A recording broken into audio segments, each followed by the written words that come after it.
ಈಗ ಯುದ್ಧದಿಂದಾಗಿ ನಮಗೆ gas cylinder ಬೆಲೆ ಗ್ಯಾಸ್ ಸಿಲಿಂಡರ್ ಸಿಕ್ಕುವುದಿಲ್ಲ, ಅಡಿಗೆ ಗ್ಯಾಸು. ಆದರೂ ಸಿಕ್ಕಿದ್ದಕ್ಕೆ ಬೆಲೆ ಜಾಸ್ತಿ ಆಗಿದೆ. ಮೊನ್ನೆ ನಾವು ಕೊಂಕಣ್ ಗ್ಯಾಸ್ನವರಿಂದ 10 ಸಿಲಿಂಡರ್ ತರಿಸಿದ್ದೇವೆ. ನಮಗೆ ದಿವಸದಿಂದ 5-6 ಸಿಲಿಂಡರ್ಗಳು ಬೇಕಾಗ್ತದೆ. ಇವತ್ತು ನಮ್ಮ ಮಹಾಲಿಂಗೇಶ್ವರ ದೇವಸ್ಥಾನದಲ್ಲಿ ನಾವು ಕಟ್ಟಿಗೆ ಒಲೆಯ ವ್ಯವಸ್ಥೆಯನ್ನು ಮಾಡಿ 2 ಲೋಡ್ ಸೌದೆಯನ್ನು ನನ್ನ ಮನೆಯಿಂದ ಒಡೆದ ಸೌದೆಯನ್ನು ತಂದಿದ್ದೇನೆ. ಹಾಗೆ ಮೊನ್ನೆ ಮಾರಪ್ಪ ರೈ ಅವರೊಂದು ಲೋಡ್ ಕೊಟ್ಟಿದ್ದಾರೆ. ಪರಕಾರ ಅವರು ಒಂದು ಲೋಡು ಕೊಟ್ಟಿದ್ದಾರೆ. ಹಾಗೆ ಮತ್ತೊಬ್ಬರು ಹೆಂಗಸರು ಕೂಡ ಒಂದು ಪಿಕಪ್ ಕೊಟ್ಟಿದ್ದಾರೆ. ಇವತ್ತೊಬ್ಬರು ಬಂದು ಅದನ್ನು ಒಡೆದು ಕೊಡುವ ಕೆಲಸ ನನ್ನ ಮಿಷನ್ ಅಂತ ಹೇಳಿ ಮಿಷನ್ ಅನ್ನು ಕೊಟ್ಟಿರುತ್ತಾರೆ. ಹಾಗೆ ಇನ್ನೂ 2-3 ಜನ ಭಕ್ತರುಗಳು ಹೇಳಿದ್ದಾರೆ ನಾವು ಕಟ್ಟಿಗೆ ಕೊಡ್ತೇವೆ ಅಂತೇಳಿ.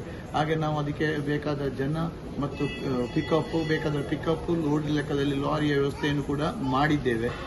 ಇನ್ನು ಎಲ್ಲ ಈಗ ನಿನ್ನೆಯಿಂದ ಅಡುಗೆ ನಾವು ಹೊರಗೆ ಮಾಡಿದ್ದೇವೆ.